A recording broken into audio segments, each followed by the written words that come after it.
Hi guys, Frankie V from Frozen Sand with another episode of Working with Power Tools.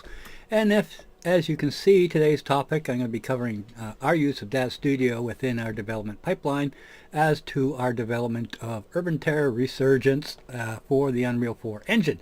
Now this is seems to be a rather popular topic, one that I get the most requests to kind of follow up on as to some of the stuff that I have been mentioning over the years, past couple of years anyways, as to how we're making use of this particular application as to development of our characters, our character player pipeline as to specific needs.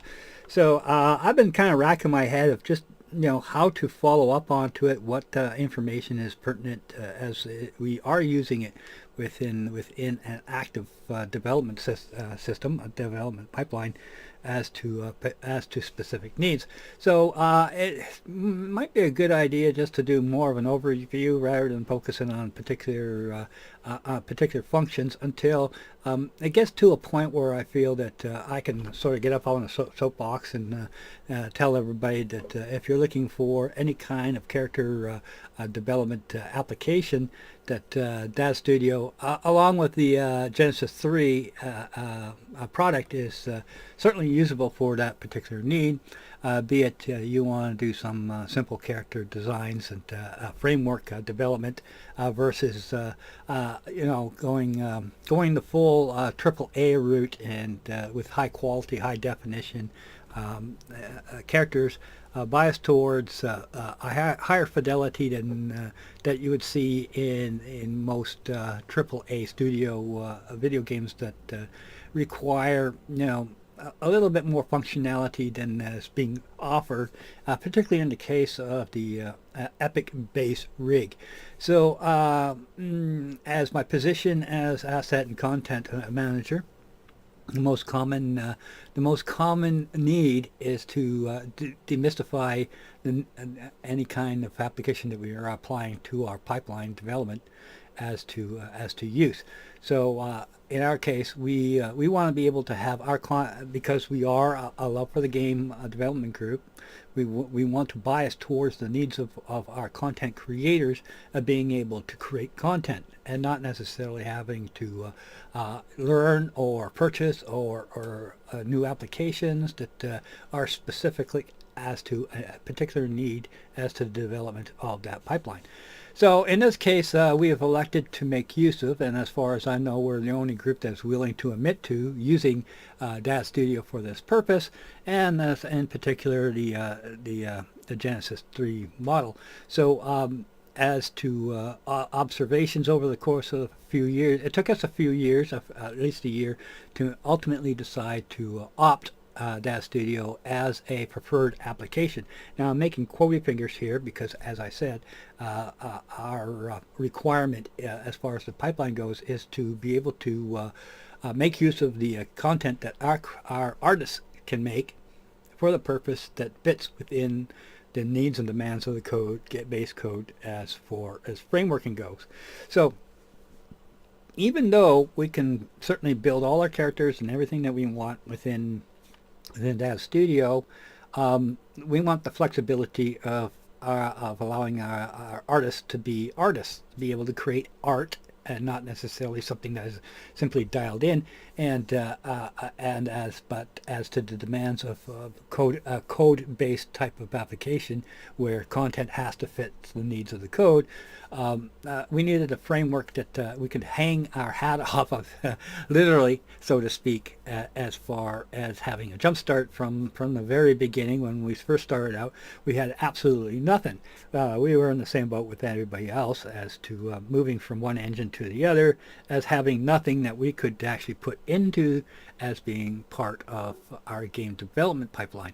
So over time, of course, we've acquired assets and made art and content and what have you, and we structured things in a way that the coders could say, okay, here's what I have and here's how I could implement it, as versus us separating the creation pipeline from that process, so that our artists are not are required to follow a specific process and procedure of the different applications that they want to make use of as far as the creation of a character, in this case within context, highly detailed characters that we decide to to level up through the progression of iteration, as well as the part of the learning process of what is available to us to be able to make what would be considered a AAA character player model.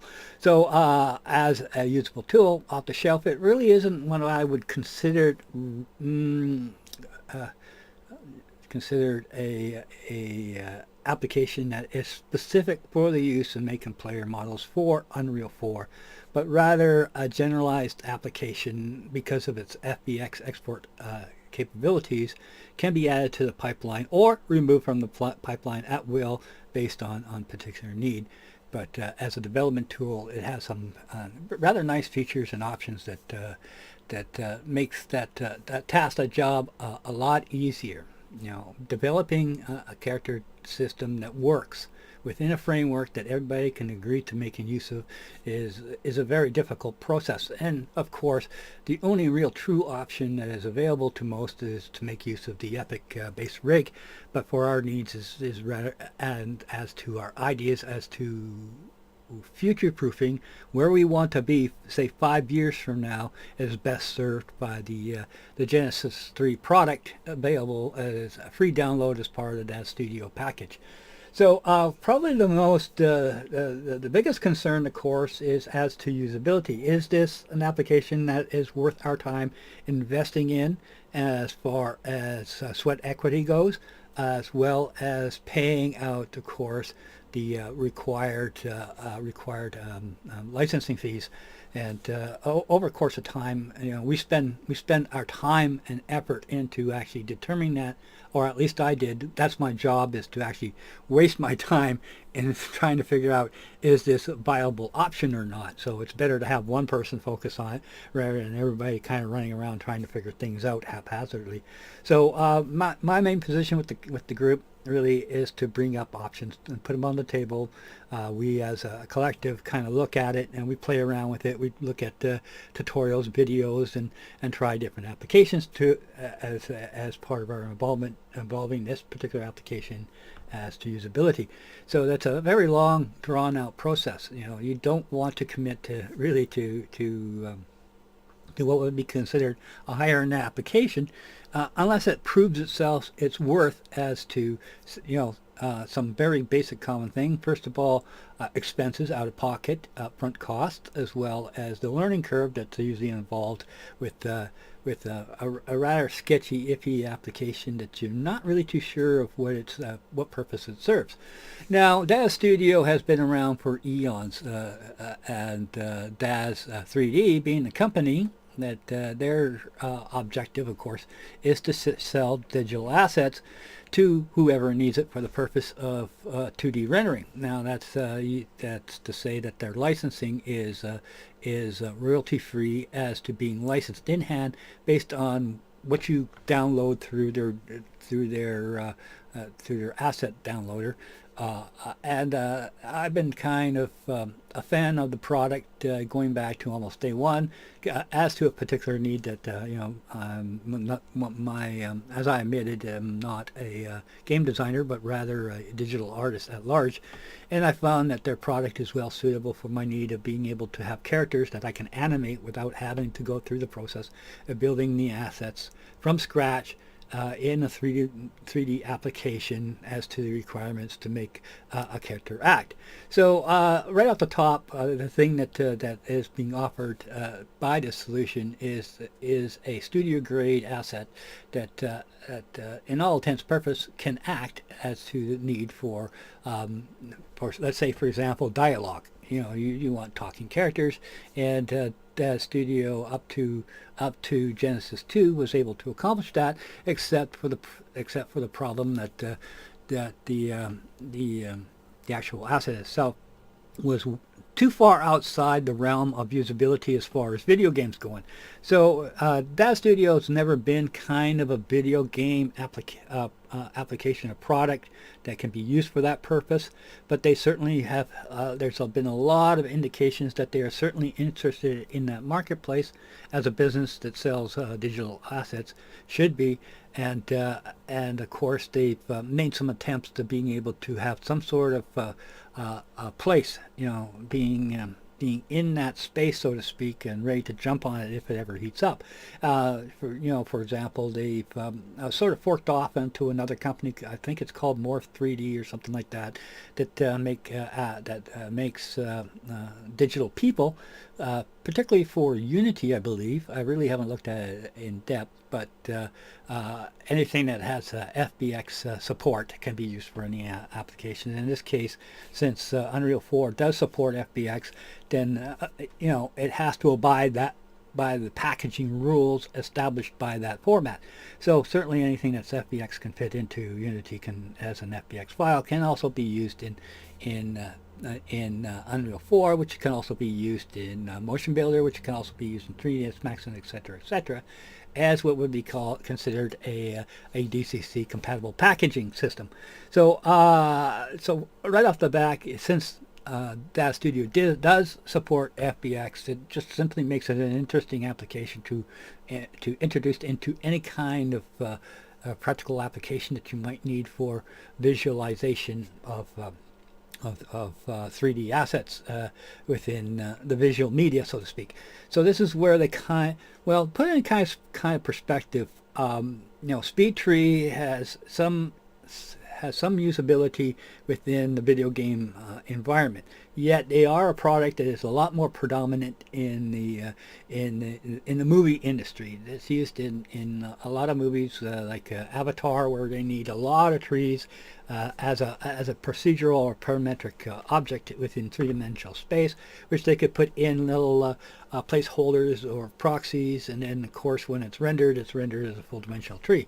So as a usability ability as to the tools that are in here, it quite adapts itself nicely to a video game, except for the fact that of course the assets up to Genesis 2 was not really suitable for the purpose of video game development. With the introduction of Genesis 3 and the Genesis 3 product line, anything that would fit that framework can now be is quite adequate in its resource levels, that it comes in under the bar of what would be considered unreasonable. So, for example, this is the Genesis 3 base female that you get. This is free, and then if you want to add stuff to it, then you just pay for what you want. So there's a large selection of morph targets, for example, body shaping, and what have you. And we'll talk a little bit about how this kind of works within the Daz Studio framework. Now, there's been an update recently, and the rendering kind of has started doing funny things that didn't do it before, which is just a matter of figuring out what feature has been changing. But I have it set up so that it's being rendered by the Array rendering system, so we can use PBR type materials. But how character shaping is done is a lot of different ways of being able to accomplish changing this base form to any other form that we want.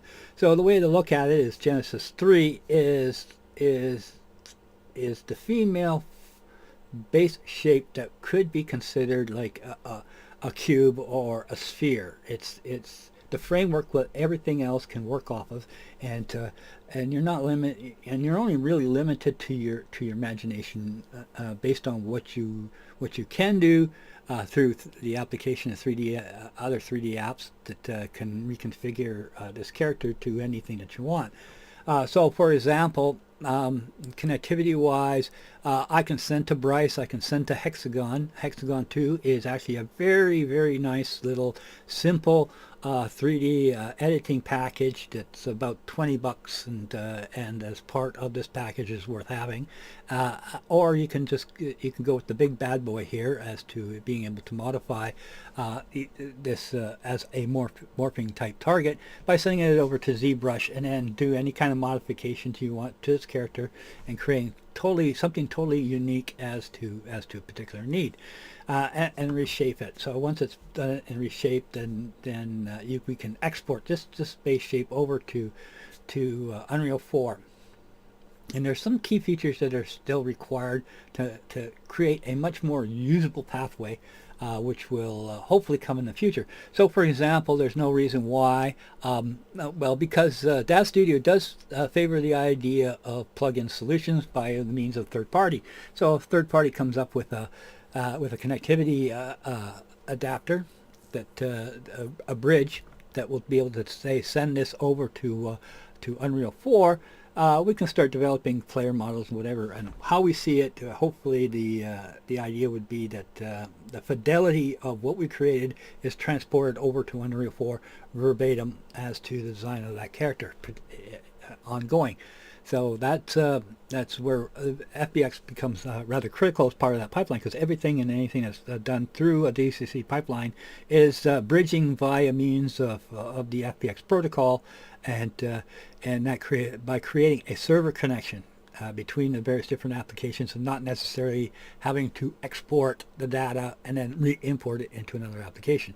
So in the future, this is one of the things I'm going to kind of suggest as being ideal application to keep your eye on, is if at some point that Fbx bridge is created, then how you see things in 3D in this environment should translate as to fidelity directly over to Unreal 4, maintaining like materials that are required as part of the development. Now I'm going to be showing off a few things here, and as well as going a little longer than I normally would on these kind of videos, because there is a lot of ins and outs and details that are applied to this, and I'm going to try covering this as much as an overview as I can to kind of establish value as far as how it kind of works now versus how it will work, say, a year from now, as to being something that is, it should be the default character design package for Unreal 4 at some point. And just to kind of put it out there, it would be to Epic's benefit certainly to kind of create let's say a partnership with Daz Studio as to the uses as they have done with Blender, for example. And in this case, because it's a viable product, we could assume that there's going to be a lot more, say, particular advancements as far as productivity goes. So how things are changed, as I mentioned, is done through morph or injection or body reshaping. So, for example, I already have purchased some basic body reshaping that would change the basic body shapes to various different characters. Let's see if we can find something that is, I don't know what this one does, but we'll just go ahead and slide this.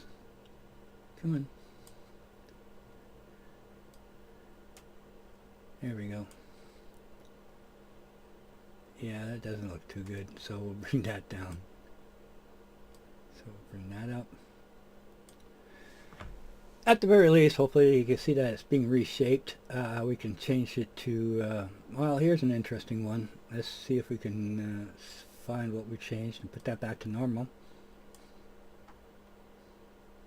And yes, I will show you roughly how you export something out of, and show it how it turns up as far as importing it into Unreal 4 goes.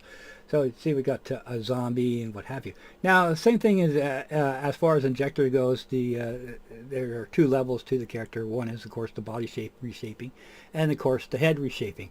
So the two of them are on two different layers because for our needs, for example, we want the body shape to stay relatively the same for every character, but we want to be able to change the head to a different character type. That's just a demand of our specifications for different characters. I should warn you though, once you get in the habit of buying these targets and shapes, they're not that expensive. It gets expensive as you start to accumulate them. So it's an addiction. It's like collecting hockey cards, so to speak. But as part of these packaging too, as well as to reshaping things like a head, real world, you have all these reshapers and what have you. Now it should be warned up front that all and every shape that has been applied to a given character can be exported by Fbx, and we're talking about some really significant numbers here. I think the last time I tested it out, I went as high as 2,000, but you know, how far you can go, I haven't even discovered just how much you can actually put in as far as morphing targets. So to kind of move on and move forward, let's talk about targets and morphing and what have you.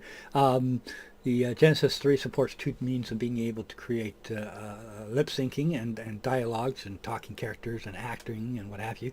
And one is by a means of old school clustering shapes, and the other, of course, is by morph targeting. Now, which one you would choose is really based on kind of loading that you want to do as to resource requirements.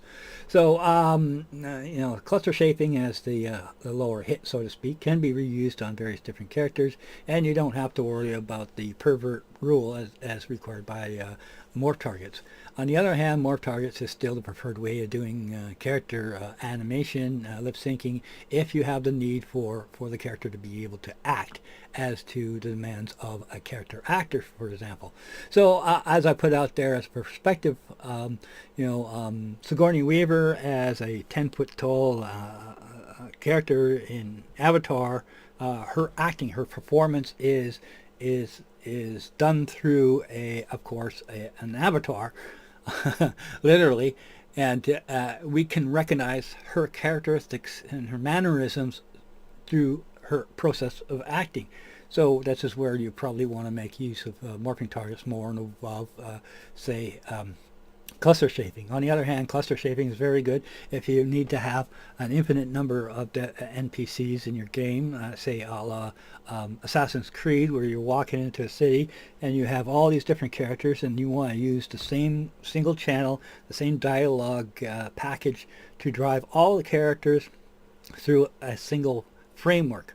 So this is why, as to kind of back up, we've decided to actually purchase the licensing for the Genesis 3 / Daz original license, so to speak, Indi license, and to kind of get that over with as to not being something we have to worry about on release day, so to speak. Now I'm going to cover that a little bit right now, as to, because that's another thing that's kind of comes up quite a bit, is what are the licensing requirements. Okay, so as far as you can see in our scene, as far as being able to render that out, now I think I already did a pass on rendering out a character.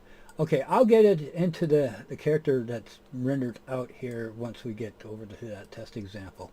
Okay, so talking about the Indi license is usually what causes a lot of confusion because, well, first of all, Daz Studio is free. Okay, the Genesis 3 base is free. Then anything that you add on to it, you're licensed for 2D use in hand. So you don't require any kind of licensing after that. So where can you use this kind of stuff? When I bring in the test character here in just a minute here, I'll cover that a little bit more in depth. But as far as when the Indi developer license is required and kicks in, is if you release a game that has the runtime asset included as part of the package, then you require a license extension. Now, the under $100,000 license extension, as in making $100,000 annually, its base price, as in if you were to just log in and buy it. Where is my mouse? It kind of got hitched up somewhere. Oh boy, I hope we didn't sort of lock things up. It should come back. There it is $500. Now, my special price is $178.50 because I have a platinum account for that I've purchased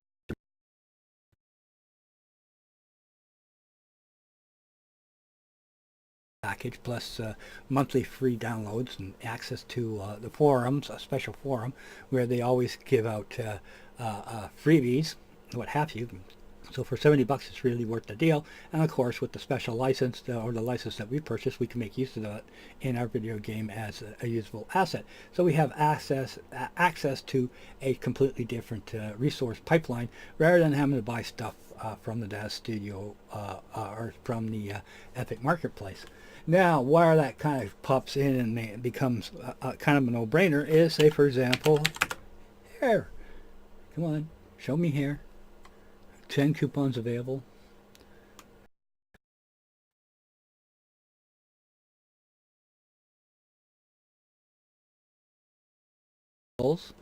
Under people and wearables over here, we have another 263. Some of these might be duplications, but usually there are different options and what have you. So if we go over to the Epic Marketplace, how many hair resources are actually there that would fit their Epic base character model? Some of these, all of these can be made to fit the Genesis 3 figure. So if we need hair, we can buy it. Some of these are just no-brainers. Like we got $5 for a hair. You can buy packages. Like you get like 10 different hairstyles for like $20 and what have you. This number that you see beside it is the discount because of the discount that I get because of the purchase of the platinum account. So it's an option and be worthwhile. So once again, I'm just kind of covering and demystifying everything here, sort of in one go, so to speak. Okay, so that kind of covers that. As far as compatibility with in the direction of using Daz Studio Genesis 3 as part of the Unreal 4 pipeline, a lot of the stuff that you're familiar with already, as far as costs and what have you, should become apparent in a very short while as to usability. Particularly, you have access. You have access to hair, but you also have access to high resolution subsurface scatter texturing and as well as PBR type materials for eyes and hair and all that fancy stuff that has not even made it onto the Epic Marketplace. Is already available for Daz Studio / Genesis 3. It's just a matter of time of how much work and effort it takes to actually make this stuff usable as maintaining detail, fidelity of asset, I like to call it, as in how I see it here is actually represented over into Unreal 4. So let's kind of move in that direction. I think I've covered some of the basics here. You have as part of the download package, when you say, okay, download the DAS or whatever it is like they call that their application, it's there for it's Daz 3D's version of the Epic launcher. It does more or less the same thing in that in this case we can not only edit and store it within our asset browser here in a logical manner. We can make purchases from the store directly from within the editing application itself. For some reason or another, we're getting stuck up. Okay, I'm going to remove this over here so I can, maybe Firefox is causing unexpected lag. So let's move towards our practical use. Why are we making use of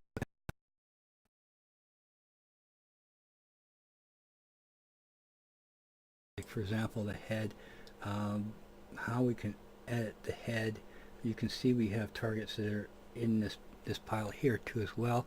Or we have, okay, I'm going to touch on injectors here quickly. This will probably end off this section here quite nicely in that you can buy ready-made characters, and how you modify them is either, as I mentioned, we can move stuff over to ZBrush, for example. We can import a morph target and use a morph loader to bring it in from 3ds Max or even Blender and creating unique characters. I think this is, at the moment, is probably the most unique character that I have at the moment is Lucille Zombie. Zombie. Always used for zombies. Oops.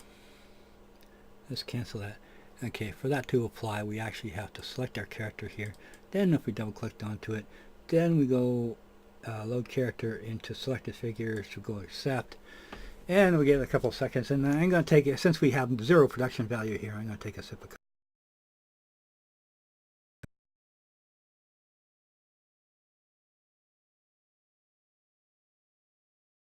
A quick down and dirty export whole process, because it but as it is extremely time consuming, but it only involves a lot of time if you're also available as part of the character that you're targeting for. And there are rules that you accept in the morph table to oh, come on, I hope you haven't really stopped responding. Okay, there we go. So this is just perhaps just one of the different types of completely different body styles that can be generated as an injector for both head and body. And yes, certainly we can export this over and make use of it in Unreal 4.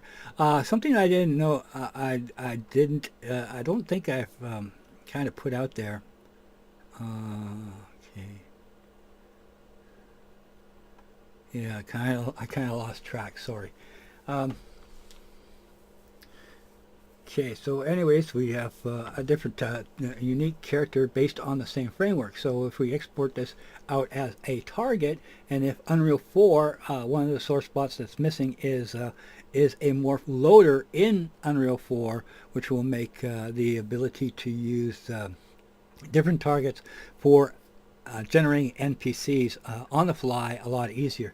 So that's part of what you get as part of this package. And to kind of drill down, moving on and moving forward, so to speak, it's really about learning the ins and outs of a much more complex application that is not designed specifically to make characters, say, for Unreal 4, versus how it is being used in the industry in general for the purpose of 2D renderings or development. So the only time, as I mentioned, the only time you need a license extension is when you release your game with runtime assets as part of the packaging, which means you can wait like 10 minutes until you hit the release button on whatever product that you want to sell before buying the license. So everything else that you buy, you can make use of for the purpose of visual representation. You know, showing off your work, for example, still qualifies as a 2D rendering. Now, if we go into the example file, we'll move forward as to working with the assets as it applies to making a video game under Unreal 4. I've set up an example package, so we can kind of use that as the go-around basis of what we consider, let's say, a AAA asset, so to speak, not being limited to low detailed assets. Okay, I think the thing that okay, there we go. Okay, I think the thing I wanted to mention was the Genesis 3 itself, the model. Before we hang anything off of this character model, before we supersize to unreasonable numbers, the base framework is 42K tris. The make you feel good number is 16K polygon. So those numbers alone are actually less than what the default mannequin as part of the Unreal 4 rig represents as total volume or total mass of polygons, which I believe is about 42K tris. It's been a while since I looked at it. So considering that we're talking about a 5-finger character, a 5-toe character, has a tongue, has teeth, everything you need to make this character here act as to acting requirements is intact at what would be considered a reasonable excuse me, got the hiccups again, at a very reasonable resolution of geometry. Now, if we take this will be our character that we want to add into Unreal 4. Let's say and to make this, I just added the Genesis 3, added an injector, added the hair that I bought, and of course some dressing that I bought. I believe this is all came from a bundle. You can either buy individual assets by themselves, or huge savings can be had by buying complete assets as part of a bundled package, and you get almost everything and anything you need for that character, including high resolution texturing, high resolution eye materials, and what have you. It should be mentioned here that Daz Studio does use PBR-based materials. In this case, it's called iRay. iRay materials is specific to the iRay rendering system, which of course is an NVIDIA product, which means that a lot of times the assets and the technology can be shared from one application to the other. So hopefully in the future, if Daz Studio support, or should I say Unreal 4 supports iRay materials, then everything and anything that you can do as far as rendering in Daz Studio goes, you should be able to move it over to Unreal 4 and maintain the fidelity. You're going to hear that word a lot.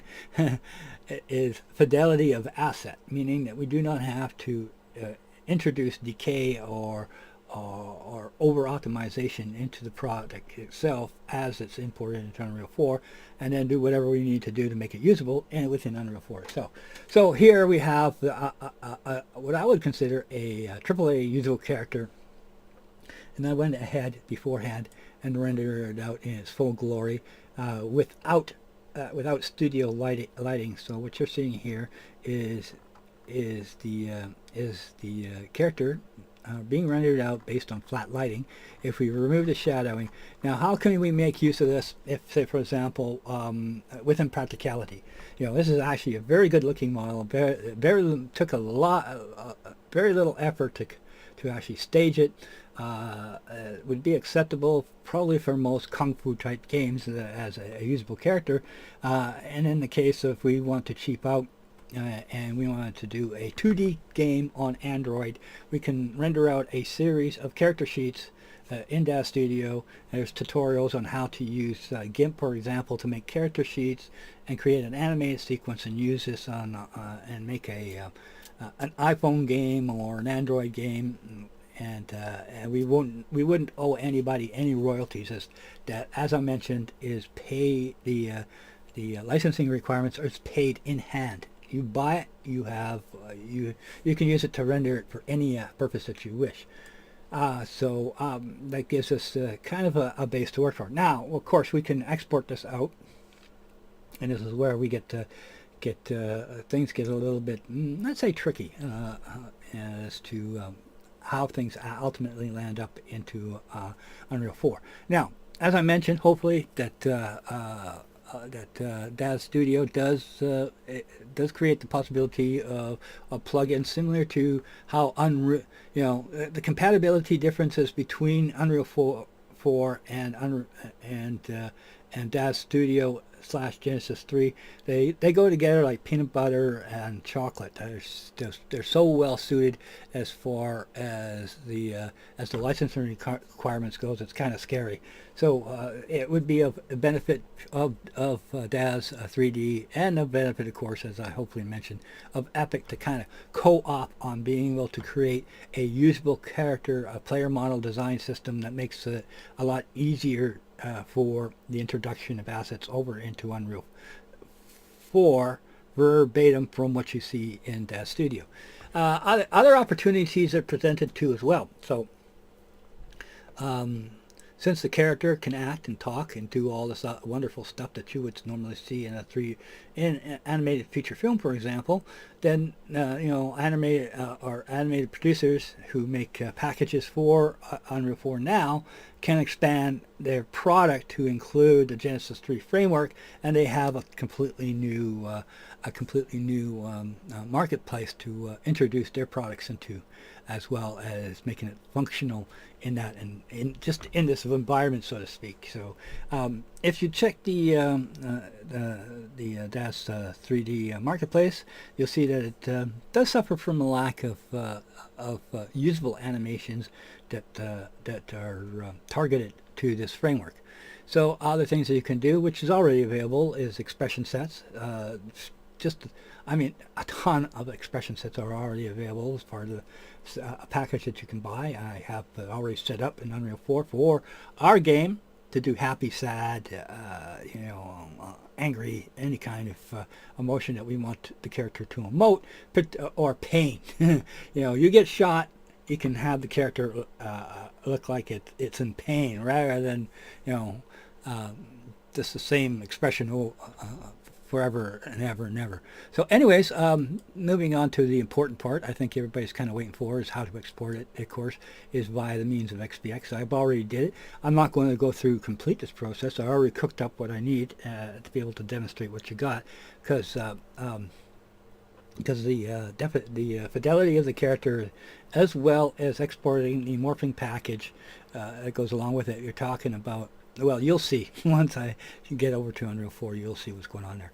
So, anyways, we'll go ahead and approximate a save as a test package. Just file yes, okay, and this brings up the dialog, and we'll chit-chat your way through the dialog of being able to create, explain, and create a successful export of the package as it relates to what we have here. Okay, so first of all, we always want to use the most latest and greatest. So, Unreal 4 does use 2014. So, since Daz Studio does support 2014, that's what we're going to use. We want to have all the figures exported, as well as the props. The clothing that it has on is considered props. Animations, I don't think I would want to export animations. This is this is an and or maybe kind of situation here. That needs a little bit more explanation once we get over to Unreal 4 of when or why you would want to make use of it. And of course, morphs. Because we want to have access to the morph export rules. Now this becomes a little bit more important, and certainly can be done a lot better. But I'm just going to export a couple of the base rules. If we look at okay, hold on. We look at our table of what's being exported. Now, everything and anything, of course, can contain morph targets that you can export as part of that product of how it's being exported. So in this case, bake means that means that whatever shape that the figure is taken, that's how it's going to be exported. Now, why we would want to bake anything as far as clothing goes, let's just kind of hopefully be able to change add a morph injector to change the shape. Now wait for the redraw. While I'm waiting for the redraw, I'll once again have another sit. So you see how the character changes shape, but we'll wait for the refresh so we can see what the clothing actually does look like. Come on. You can actually see it up in the preview window up here. What's going on? Okay, come on. There we go.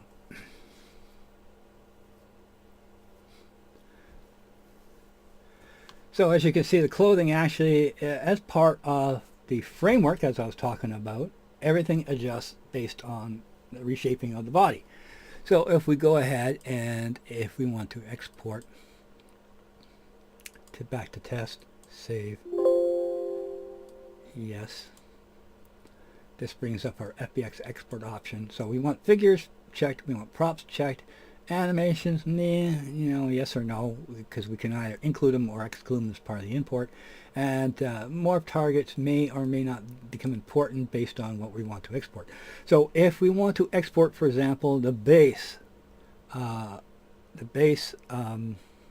J3 framework, be it the male and female, there are practical reasons why you would just want the base, so to speak, but we'll get into that as we flip over to Unreal 4. But what we have to do, of course, is when we select morphs, we have to be able to bake down the changes that are made to, say, the clothing, for example, to fit the form. So that's why we need to have this morph export included. Now what we can exclude is we can exclude this, and then of course as a final output final anything baked. So anything else that is part of our character is baked down into the character framework as it's exported out to FBX. So if I go ahead and say accept right now, okay, embed textures. Okay, make sure we're still on 114. Embed textures, collect textures to folder. That's always a good idea to export the textures to the folder so you can make any kind of modifications to the materials. There, at the moment, as you can see, we do have some PBR type of behavior to our material, as I showed in our rendering. Let me bring our rendering. Okay, we've got to cancel out again. Sorry, guys.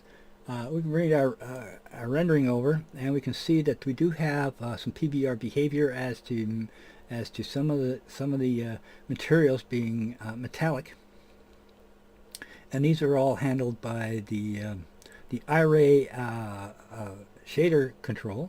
So same thing with the hair. There is a hair shader for the hair that's already in Daz 3D. So wouldn't it be nice if we could just move the hair from Daz Studio as you see it, and then have it look exactly like this over in Unreal 4? And what I'm kind of harp on, yes, that is certainly a possibility if that's what the 3D gods, in this case Daz 3D and Epic, have bequeathed upon us as far as maintaining fidelity, which is another word I'm going to harp on a lot, because it's a need that has to be fulfilled. Back to export, and back to our test export, and back to yes. And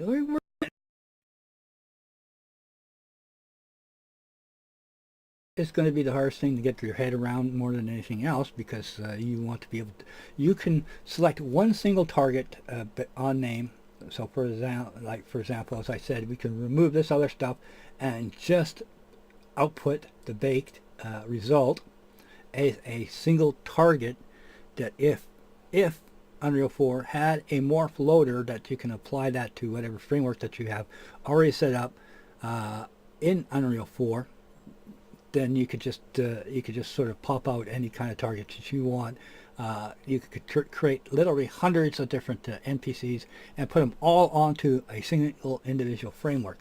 But as it is, you gotta kind of be careful about what you're exporting, because as I say, you can make a oopsie, export everything, and you're talking about a very long export time. Literally, I think the longest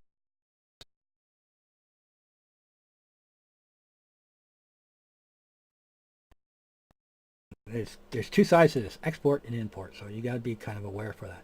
But as far as checkmark skill, these are all that you need to do to be able to export the character. Except for one thing to make mention here is merge clothing into figure skeleton. Now this is you can export individual parts. Like for example, if we want to export a reshaped clothing or what have you that fits on this particular framework, but we want to do the character separately, you can do that.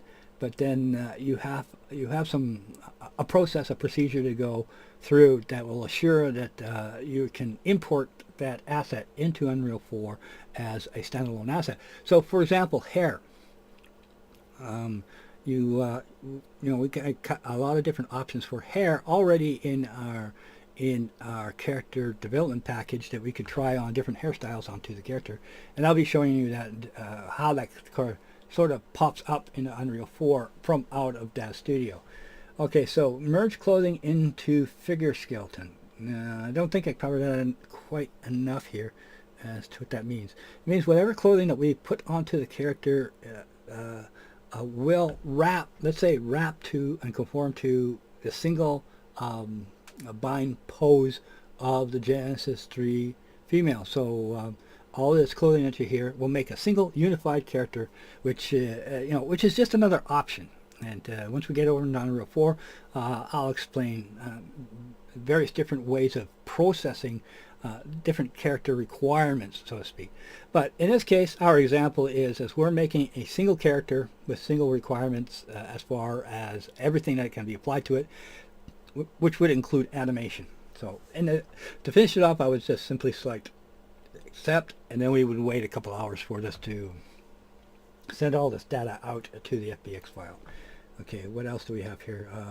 The stuff we don't allow, degrading, skinning, allow. Okay, we're not going to cover that too much because they really have no impact that I've noticed. Okay, so what we're exporting is a Genesis 3 female, the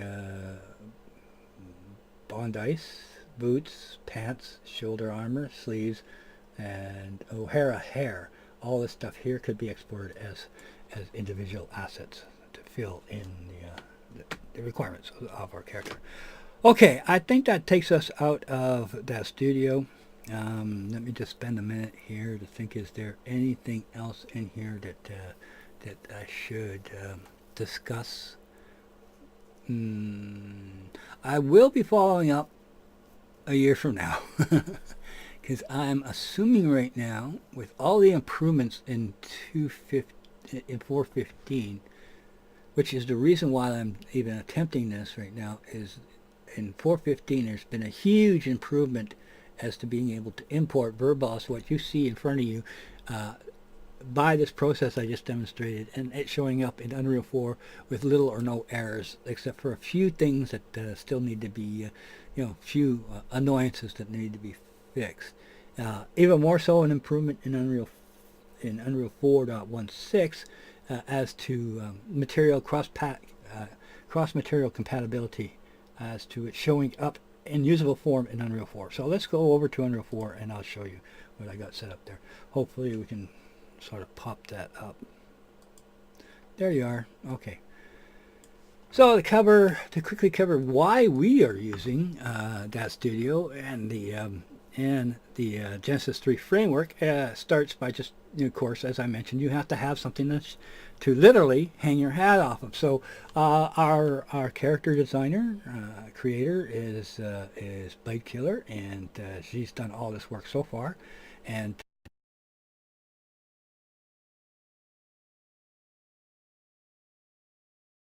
not behaving nicely. This is the problems of recording in high impact applications at the same time. Okay, I'm going to shut down Daz Studio because it's usually the resource hog. I think we've done enough damage over there as to explanation of what could possibly be done.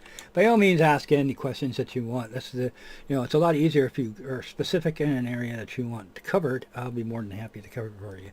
But as I say, it's easier just to do everything within a context of why we're using this particular application above and beyond any other type of options. But in this case, each of these,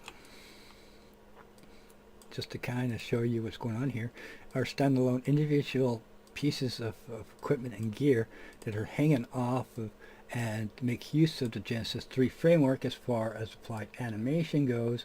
So if I go use animation asset and I throw on oops, not rest, say test, walk, very dramatic, and we hit play. So you can see that our animation has been, that they all use the same framework. So if I select this here and go use asset and test walk on that, oops,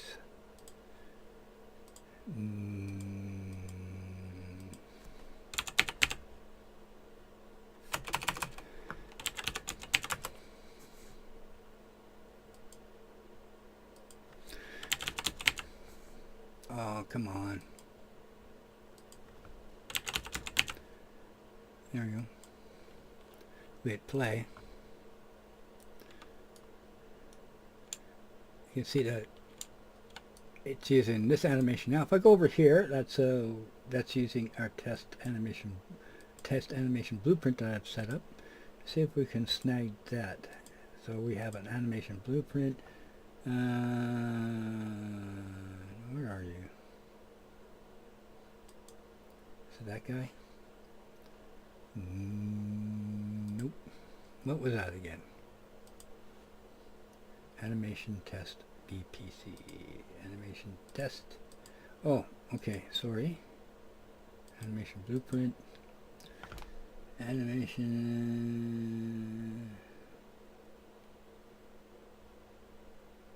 You got two of those. Okay, there we go. Hit play. Yes. So all our characters are using the Genesis 3 player model. One of the other things that we can do, as I was saying, is that everything and anything that is applied to it is usable. So let's see what we have. Test. You know, I was talking about our character having the ability to talk.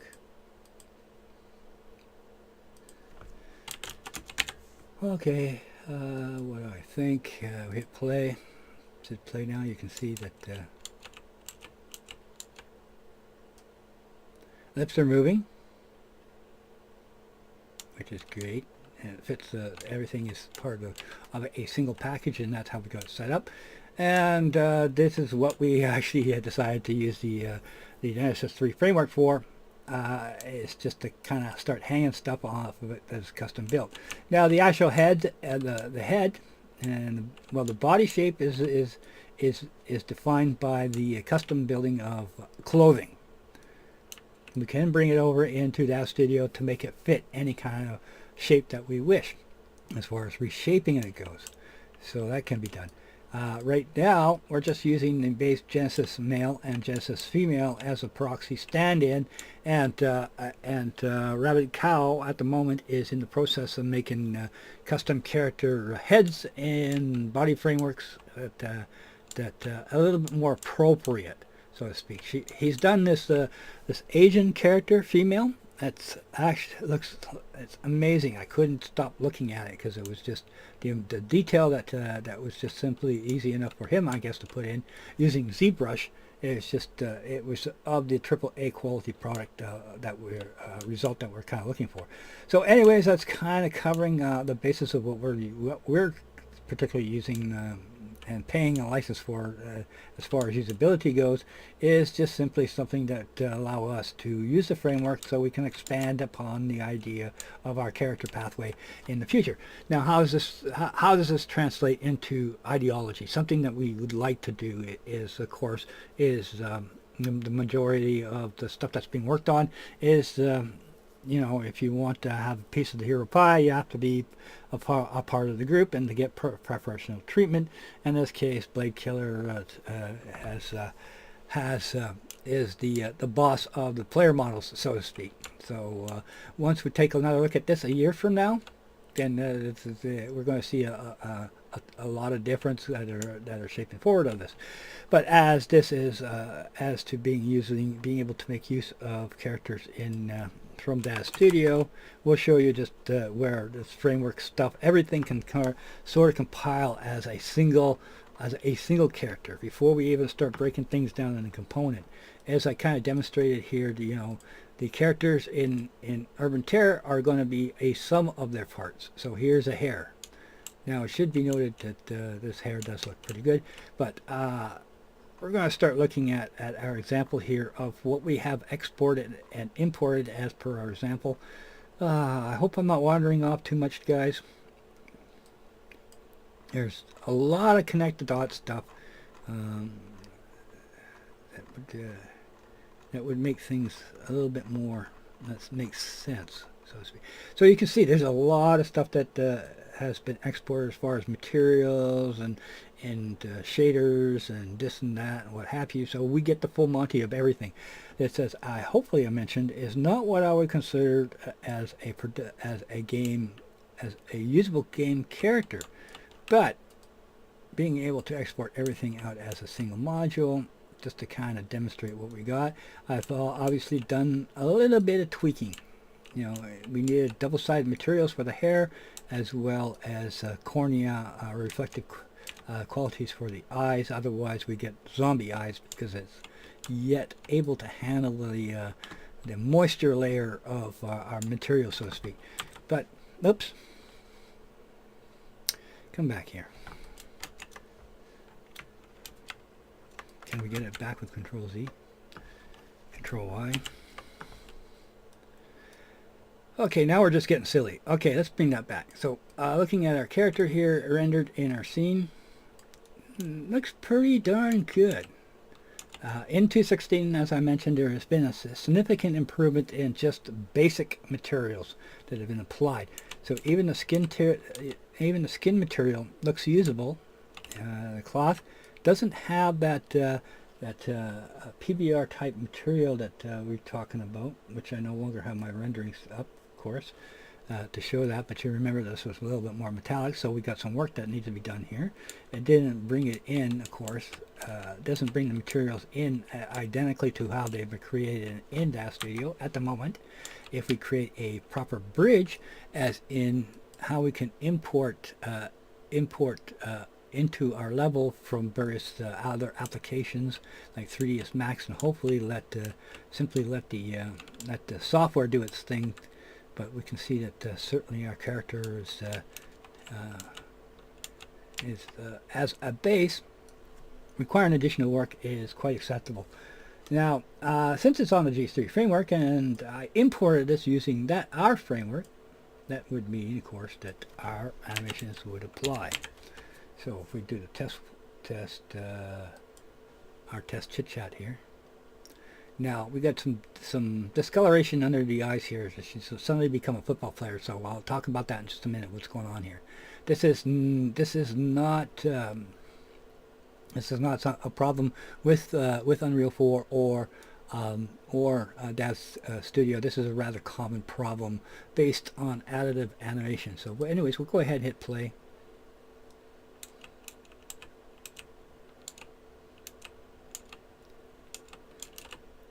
And the character is talking and being animated based on cluster shape animation. As I mentioned, we also have the option of being able to introduce morph targets, but we do not need the acting qualities, so to speak. But you can see that for a quick and down and dirty test, it's actually not too bad. So, anyways, to kind of point out what we have, the problem that we have here, is that in all cases the animation has to match the character. So of course when we make a modification to the base figure as an injector, then the animation that is applied to it overrides whatever has been brought in as the bait character. So as I mentioned, these characters over here, this character over here, works without distortion because this is a Genesis 3 framework. This is the actual Genesis 3 character. So if we were to actually have a morph importer, the power importer, that we can import a different character onto it, we can change the character's body shape based on a kind of layer and stack type of process where the facial clusters as being introduced as animation do not override the morph targets. So as being baked in as the character. So to clear that out, it's not a problem. How we can correct that is to import this base character in as the Genesis 3 as a morph target. Now to show you, to kind of finish stuff up, let's see where that all kind of lands up. That we indeed, we got a ton of errors, of course, because we're using morph targets with a character that's not set up to use materials as morph targets. But if we look over to a morph target channel, this is all the stuff that we've exported as far as morph targets goes.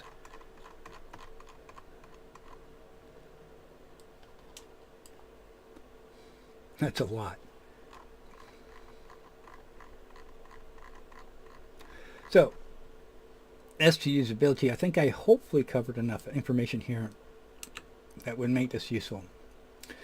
But I wasn't really prepared to go whole hog on going in depth and in depth, simply because until there is a way to a reasonable, much more reasonable way of being able to add a morph target as an injector, as you could in Daz Studio, then we're going to have that problem with the eyes bugging out, because that's just an inherent problem of anything that is related to to animation. It's the same problem you can have as far as say even doing stuff in 3ds Max with morph targets and what have you, as far as being additive. So if we added this character as having clusters as well as morph targets in Unreal in 3ds Max, and the target is not activated underneath the skinning solution,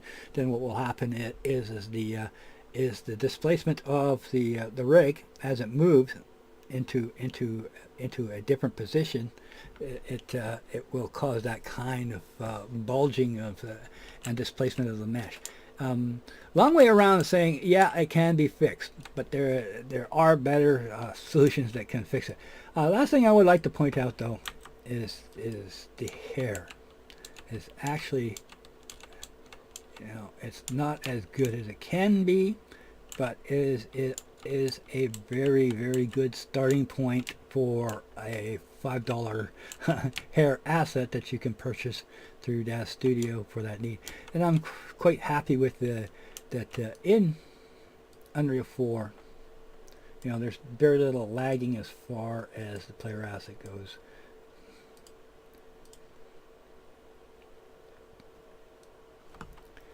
This is a big chunk of geometry here. Also, to point out as to feature enhancements you should be looking at as far as Unreal 4 goes. When they're properly introduced, or we got properly set up, is built-in cloth simulation, where you can edit this here. We want this to be cloth. We can separate that as a separate asset to bring that in, and we can apply a cloth solution and paint it up and what have you. What else could we what could improve the situation here? I'm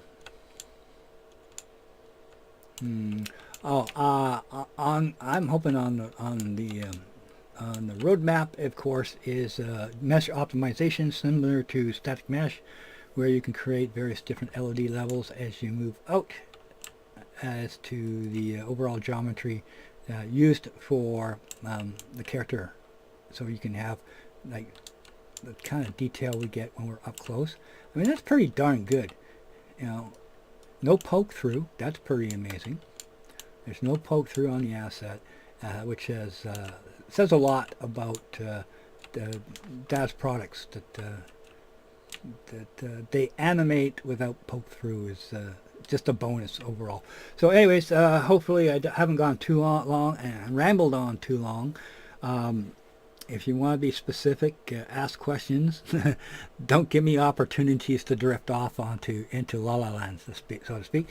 But as far as where things stand as a usable product, Daz Studio is just about as useful as 3ds Max, Maya, or even Blender. It does take a little bit of curmudgeing at the moment.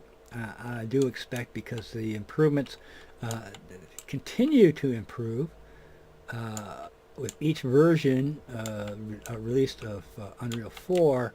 There's some really positive benefits to a product that you can start for free, so to speak.